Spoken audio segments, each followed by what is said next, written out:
ವಿದ್ಯಾರೂಪೇಣ ಸಂಸ್ಥಿತಾಂ ನಮಸ್ತಸ್ಯೈ ನಮಸ್ತಸ್ಯೈ ನಮಸ್ತಸ್ಯೈ ನಮೋ ನಮಃ. ಇವತ್ತಿನ ಈ ಸುಂದರ ಸಂಜೆಯ ರಾಷ್ಟ್ರೋತ್ಥಾನ ವಿದ್ಯಾಕೇಂದ್ರ ಕಲಬುರಗಿಯ ಈ ಶಾಲೆಯ ವಾರ್ಷಿಕೋತ್ಸವಕ್ಕೆ ಮುಖ್ಯ ಅತಿಥಿಗಳಾಗಮಿಸಿದಂಥ ಸನ್ಮಾನ್ಯ ಶ್ರೀ ಸುಶೀಲ್ ನಾಮೋಶ್ಜಿಯವರೇ,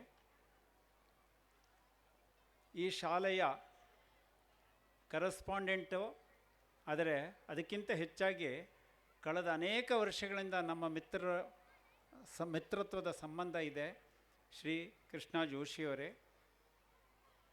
ಈ ಶಾಲೆಯ ಪ್ರಾಂಶುಪಾಲರಾದಂಥ ವಂಶಿ ಕೃಷ್ಣಾಜಿಯವರೇ, ವೇದಿಕೆಯ ಮುಂದೆ ಕುಳಿತಂಥ ರಾಷ್ಟ್ರೋತ್ಥಾನ ಈ ಸಂಸ್ಥೆಯ ಆಡಳಿತ ಕಮಿಟಿಯ ಸದಸ್ಯರೇ, ಹಿರಿಯರೇ,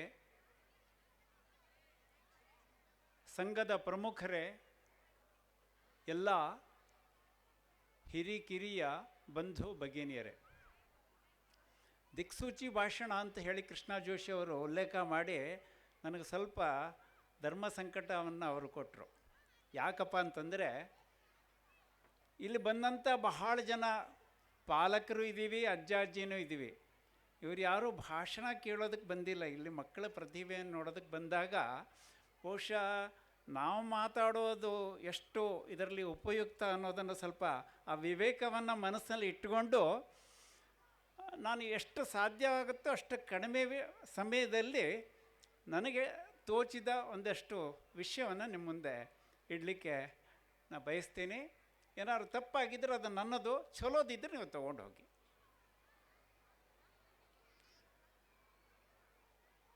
ನಾವೆಲ್ಲ ಹಿಂದೆ ಸಾಧನೆ ಅಂತಂದ ತಕ್ಷಣ ನಾವು ಜಪಾನಿನ ಉದಾಹರಣೆ ಕೊಡ್ತಿದ್ವಿ, ಜರ್ಮನಿಯ ಉದಾಹರಣೆ ಕೊಡ್ತಿದ್ವಿ. ಜಪಾನನ್ನೇ ತಗೊಳ್ಳೋಣ. ಹಿರೋಶಿಮಾ ನಾಗಾಸಾಕಿಯ ಏನು ಬಾಂಬನ್ನು ಅಮೇರಿಕಾ ಅವ್ರ ಮೇಲೆ ಹಾಕಿದ ನಂತರ ಹೆಚ್ಚು ಕಡಿಮೆ ಜಪಾನ್ ಉದ್ವಸ್ತ ಆಗಿತ್ತು ಅಂತ ಹೇಳ್ತಾರೆ. ಅದರ ರೀಬಿಲ್ಡಿಂಗ್ ಆಫ್ ದಿ ನೇಷನ್ ಅಂತ ಪ್ರಯತ್ನವಾಗಿ ಅವರು ಸಂಕಲ್ಪ ತಗೊಂಡು ಎಲ್ಲರೂ ಕೂಡ ಸಾಧನೆಯತ್ತ, ಅಂದರೆ ತಾವು ಮಾಡುವ ಕೆಲಸದಲ್ಲಿ ಪರ್ಫೆಕ್ಷನ್ಗಳ ಮೂಲಕ ನಾವು ಇನ್ನೊಮ್ಮೆ ಮತ್ತು ನಾವು ಆ ಖ್ಯಾತಿಯನ್ನು ತಗೋಬೇಕು ಅನ್ನೋಂಥ ಒಂದು ಪ್ರಯತ್ನ ಇಟ್ಕೊಂಡು ಅವರು ಕೆಲಸ ಮಾಡಿದರು.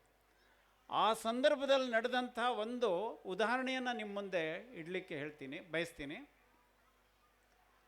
ಟೊಯೋಟಾ ಅಂತ ಕಾರ್ ಮ್ಯಾನುಫ್ಯಾಕ್ಚರಿಂಗು ನಮಗೆಲ್ಲ ಗೊತ್ತು. ಇದು ಸುಮಾರು 45-46ನೇ ಇಸ್ವಿಯ ಮಾತು.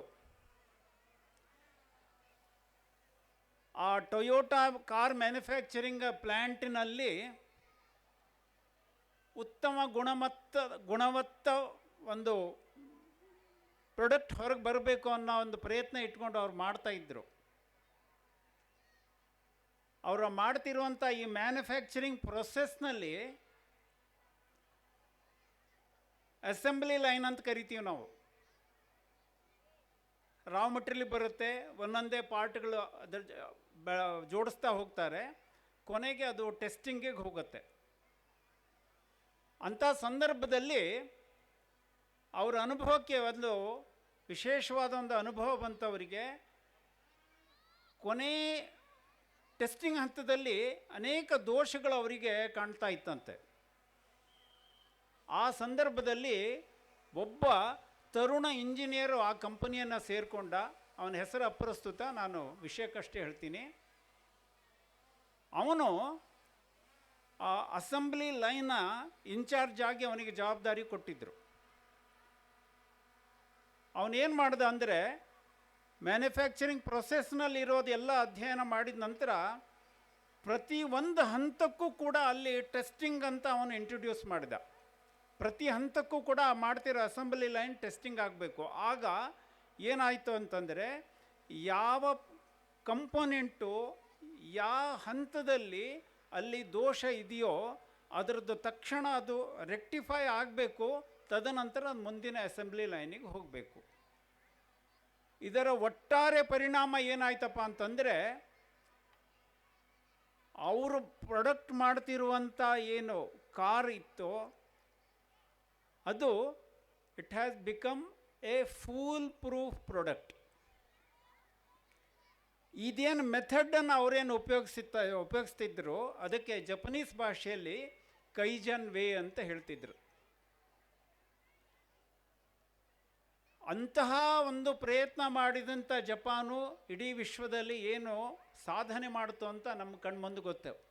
ಇವತ್ತಿಗೂ ಕೂಡ ನಾವು ಜಪನೀಸ್ ಪ್ರಾಡಕ್ಟ್ ಅಂತಂದರೆ ಅದು ಕ್ವಾಲಿಟಿ, ಅಂದರೆ ನಾವು ಟೆಕ್ನಾಲಜಿ ಭಾಷೆ ಹೇಳ್ಬೇಕಂದ್ರೆ 0 ಎರರ್ ಅಂತ, ಅಂದರೆ ಯಾವುದೇ ದೋಷ ಇಲ್ಲದಂಥ ಒಂದು ಪ್ರಾಡಕ್ಟನ್ನು ಅವರು ಮಾಡ್ತಾ ಇದ್ದಾರಂತ. ಈ ಮಾತನ್ನು ಹೇಳ್ತಿರುವಾಗ ನನಗೆ ಇನ್ನೊಂದು ವಿಷಯ ನನಗೆ ನೆನಪಾಗುತ್ತೆ.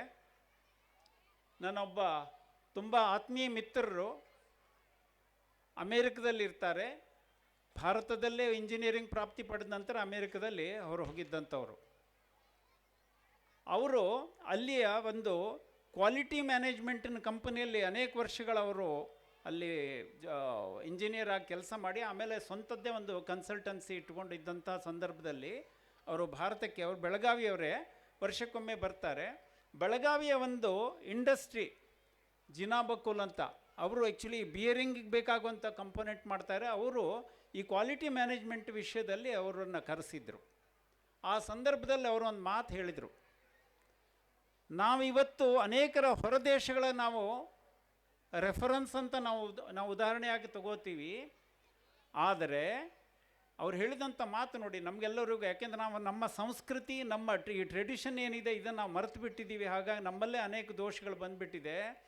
ಅವರು ಬೆಳೆದಿದ್ದು ಹರಿಹರದಲ್ಲಿ, ಅವ್ರ ತಂದೆಯವರು ಮೈಸೂರು ಕಿರ್ಲೋಸ್ಕರದಲ್ಲಿ ಕೆಲಸ ಮಾಡ್ತಾಯಿದ್ರು. ನಮ್ಮಲ್ಲಿ ಅನೇಕರು ಬಹುಶಃ ನೋಡಿರ್ಲಿಕ್ಕೂ ಸಾಕು.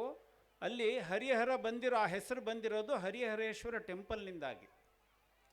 ಆ ಟೆಂಪಲ್ನಲ್ಲಿ ಇವರು ಯಾವಾಗ ಕ್ವಾಲಿಟಿ ಮ್ಯಾನೇಜ್ಮೆಂಟ್ನಲ್ಲಿ ಅಮೇರಿಕದಲ್ಲಿ ಯಾವಾಗ ಇವರು ಇಂಜಿನಿಯರ್ ಆಗಿ ಕೆಲಸ ಮಾಡ್ತಾಯಿದ್ರು, ಇವರು ಊರಿಗೆ ಬಂದಾಗೆ ಅಲ್ಲಿ ಹೋದ ನಂತರ ಅಲ್ಲಿ ಏನು the latest equipment for measuring the ಏನು ಮೆಜರಿಂಗ್ ಟೂಲ್ಸ್ ಇದೆ ಅದನ್ನು ತೊಗೊಂಡು ಬಂದಂಥ ಸಂದರ್ಭದಲ್ಲಿ ಆ ಹರಿಹರೇಶ್ವರ ಟೆಂಪಲ್ನಲ್ಲಿ ಅವರು ಆ ಟೂಲನ್ನು ಇಟ್ಕೊಂಡು ಅವರು ಅದನ್ನು ವೆರಿಫಿಕೇಷನ್ ಮಾಡಿದ್ರಂತೆ. ಮಾಡಿದಾಗೆ ಅವ್ರು ಹೇಳ್ತಾರೆ, ಎಲ್ಲಿ ಬೆಳಗಾವಿಯವರು ಯಾರು ಅವ್ರನ್ನ ಕನ್ಸಲ್ಟ್ ಮಾಡಿದ್ರು ಅವ್ರಿಗೆ ಹೇಳ್ತಾ ಇದ್ರು, ದೆರ್ ಆರ್ 2 ಪಿಲ್ಲರ್ಸ್. ನಾವೊಂದು ದೇವಸ್ಥಾನ ಎಂಟ್ರಿ ಮಾಡ್ತಿರುವಾಗ ನಮ್ಗೆ ಕಾಣಿಸುತ್ತೆ, ಒಂದು ಎಡಕ್ಕೊಂದು ಬಲಕ್ಕೊಂದು ಐಡೆಂಟಿಕಲ್ ಇರುತ್ತೆ, ಮತ್ತು ಬೇರೆ ಬೇರೆ ಪಿಲ್ಲರ್ಗಳು ಬೇರೆ ಬೇರೆ ಶೇಪ್ನಲ್ಲಿ ಇರುತ್ತೆ. ಆದರೆ ನಾವು ಯಾವಾಗ ಇದನ್ನು ನಾವು ಮೆಜರ್ ಮಾಡ್ತೀವಿ, ಮಾಡಿದಂಥ ಅವ್ರಿಗೆ ಬಂದಂಥ ಏನು ಮೆಜರ್ಮೆಂಟ್ ರೀಡಿಂಗ್ ಇದೆ, 2 ಕಂಬಗಳ ಮಧ್ಯದಲ್ಲಿ not even little bit of difference ಅಂತ.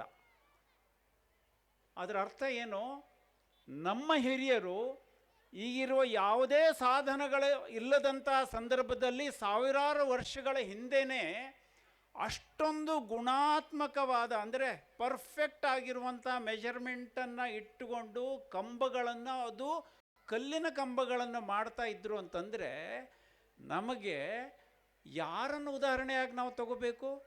ಭಾರತೀಯರು ಮಾಡಿದಂಥ ಈ ಶ್ರೇಷ್ಠದ ಉದಾಹರಣೆಯಾಗಿ ನಾವು ಇವತ್ತು ಮಕ್ಕಳಿಗೆ ಹೇಳಬೇಕು, ಅಥವಾ ಯಾವುದೋ ಒಂದು ವಿದೇಶ, ನಾನು ಹೇಳೋದು ವಿದೇಶದ ಬಗ್ಗೆ ನಾವು ದೂರ ಹೇಳೋದು ನನ್ನ ಮಾತಿನ ತಾತ್ಪರ್ಯ ಅಲ್ಲ. ಆದರೆ ನಮ್ಮಲ್ಲಿ ಇಂಥ ಸಾಧಕರು ಇದ್ದರೂ ಆ ಸಾಧನೆಯನ್ನು ನಮ್ಮ ಮಕ್ಕಳಿಗೆ ಕೊಡುವಂಥ ಶಿಕ್ಷಣ ಇವತ್ತು ನಮಗೆ ಬೇಕು.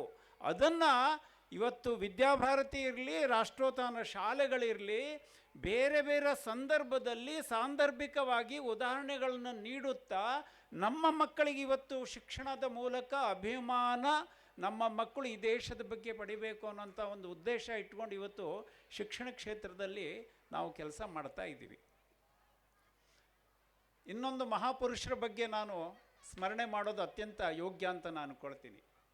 ಅವರು ನಮ್ಮ ಭೂತಪೂರ್ವ, ಇವತ್ತು ನಮ್ಮ ಮಧ್ಯೆ ಇಲ್ಲ, ಶ್ರೀ ಅಬ್ದುಲ್ ಕಲಾಂ ಜಿಯವರು.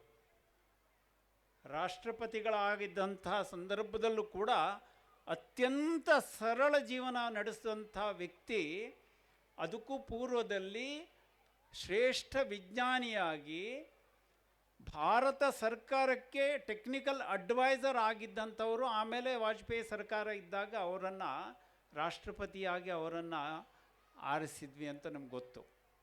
ಆದರೆ ಅದಕ್ಕೂ ಪೂರ್ವದಲ್ಲೇ 98, 99, 2000 ಹೆಚ್ಚು ಕಡಿಮೆ.